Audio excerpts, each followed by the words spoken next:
Hello students, अब हम next जो लास्ट हमारे 7th प्रिंसिपल और रह गए थे हिंदी टूर के, वो हम डिस्कस करेंगे। 8th प्रिंसिपल है हमारा सेंट्रलाइजेशन एंड डिसेंट्रलाइजेशन। सेंट्रलाइजेशन को बोलते हैं केंद्रीयकरण। सेंट्रलाइजेशन का मतलब क्या होता है? जब पूरी की पूरी पावर केवल एक ही पर्सन के पास होती है, यानी कि पूरा जो मैनेजमेंट है, पूरी जो संस्था है, जब एक पर्सन की मर्जी से चलती है, उनकी सारी की सारी अथॉरिटी जब एक पर्सन के पास होती है, उसको हम कहते हैं सेंट्रलाइजेशन। सेंट्रलाइजेशन वही पॉसिबल है यदि हमारी संस्था बहुत छोटे लेवल पे व्यापार कर रही है, बहुत स्मॉल स्केल पे काम कर रही है, वहीं पे हम सेंट्रलाइजेशन कर सकते हैं।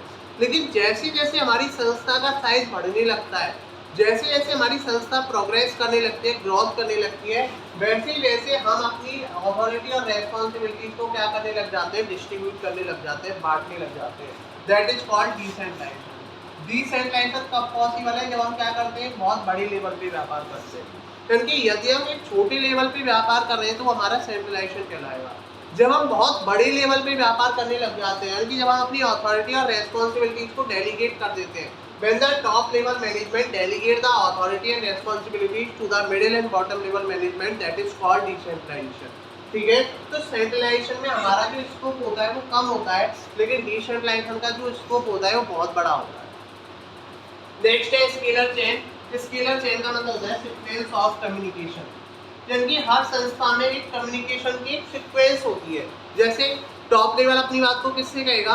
मिडिल लेवल से। मिडिल लेवल अपनी बात को किससे कहेगा? बॉटम लेवल से। एक सीक्वेंस होता है। टॉप लेवल किससे शेयर करेगा?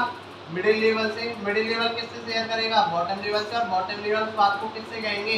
एम्प्लॉय से। तो इसमें एक कम्युनिकेशन करने का हमारे पास एक लाइन आ गई, एक सीक्वेंस आ गया, और इसी सीक्वेंस को स्केलर चेन कहा जाता है। लेकिन कभी कभी क्या होता है, इन केस ऑफ इमरजेंसी, मान के चलो टॉप लेवल को बॉटम लेवल से के पास इंफॉर्मेशन पहुंचानी है, लेकिन उसके पास इतना टाइम नहीं है कि वो मिडिल लेवल मैनेजमेंट तक बात पहुंचाए, क्योंकि जब हम किसी से फॉर्मल वे में बात करते हैं तो उस बात को पहुंचने में बहुत टाइम लग जाता है। जैसे टॉप लेवल को अपनी बात एम्प्लॉय तक पहुंचानी है, तो टॉप लेवल सबसे पहले उस बात को किससे कहेगा? मिडिल लेवल से। मिडिल लेवल पर उस बात को किससे कहेगा? बॉटम लेवल से। और बॉटम लेवल उस बात को किससे कहेगा? एम्प्लॉय से। लेकिन यदि टॉप लेवल के पास इतना टाइम नहीं है कि वो बात को एक सीक्वेंस के साथ में पहुंचाए, तो यदि टॉप लेवल डायरेक्टली एम्प्लॉय से कम्युनिकेट कर रहा है इन केस ऑफ इमरजेंसी, ये केवल कब यूज होता है? इमरजेंसी के केस में। तो इसको हम जानते हैं गैंग प्लान के नाम से। इसका 1 मार्क्स का क्वेश्चन भी आ सकता है। Gang plan.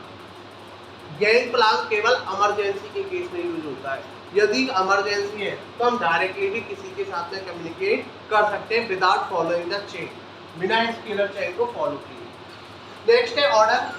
ऑर्डर का मतलब होता है आदेश।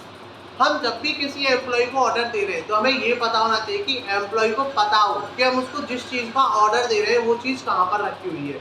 फॉर एग्जाम्पल, मैं उनसे कहता हूँ, हम सबको पता है लाइब्रेरी में क्या मिलती है? बुक्स मिलती है। ऑफिस में क्या जमा होती है? फीस जमा होती है। प्रिंसिपल ऑफिस में कौन बैठते हैं? प्रिंसिपल सर बैठते हैं। स्टाफ रूम में कौन बैठता है? स्टाफ बैठता है। तो ऑर्डर देने से पहले हमें ये पता होना चाहिए कि हमारे एम्प्लॉय को उस बात के बारे में पता है भैया कि proper things should be placed on right place.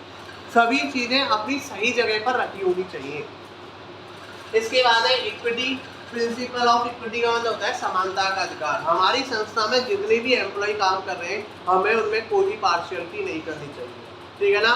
सभी को हमें इक्वल समझना चाहिए, समान समझना चाहिए। Stability of tenure of personnel का मतलब होता है कि हम जिस पोस्ट पे काम कर रहे हैं उस पर स्टेबल रहना, स्थिर रहना।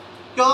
यदि हम बार बार अपनी पोस्ट चेंज करेंगे या बार बार अपना फील्ड चेंज करेंगे तो हम अपने अंदर एफिशिएंसी नहीं ला पाएंगे। यदि हमको एफिशिएंट होना है तो जैसे कि हम देखते हैं पर्टिकुलर एक सब्जेक्ट का टीचर एक ही सब्जेक्ट में एक्सपर्ट होता है। यदि टीचर एक से ज़्यादा सब्जेक्ट पढ़ा रहा है, 4 या 5 सब्जेक्ट हैंडल कर रहा है, तो हम देखेंगे वो किसी भी सब्जेक्ट में एक्सपर्ट नहीं होगा।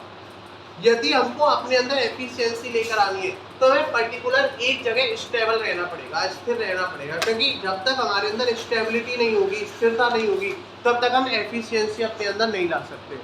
नेक्स्ट है इनिशिएटिव। इनिशिएटिव का मतलब होता है क्रिएटिव, डू समथिंग न्यू, कुछ नया करते रहना। मैनेजमेंट बोलता है कि हमें कुछ ना कुछ अलग करते रहना चाहिए, नया करते रहना चाहिए। क्यों? क्योंकि जब तक हम कुछ नया नहीं करेंगे, जब तक हम मार्केट में सर्वाइव नहीं कर सकते। और लास्ट है यूनिटी इज स्ट्रेंथ। ये तुमने सुना भी होगा, एकता में शक्ति है। प्रिंसिपल ऑफ, ये प्रिंसिपल बोलता है कि हमें कभी भी आई वर्ड का यूज नहीं करना चाहिए। आई वर्ड को हमें किससे रिप्लेस कर देना चाहिए, बी वर्ड से रिप्लेस कर देना चाहिए। ये काम मैंने किया है, नहीं, ये काम हमने किया है। हमेशा एक जब हम कोई सेंटेंस बोले तो उसमें एक ग्रुप की भावना आनी चाहिए हमारे अंदर, एक टीम की भावना आनी चाहिए कि जो हमने वर्क किया है वो टीम के साथ में किया है। क्योंकि मैनेजमेंट में हमने पहला ही फीचर पढ़ा था, management is a group activity.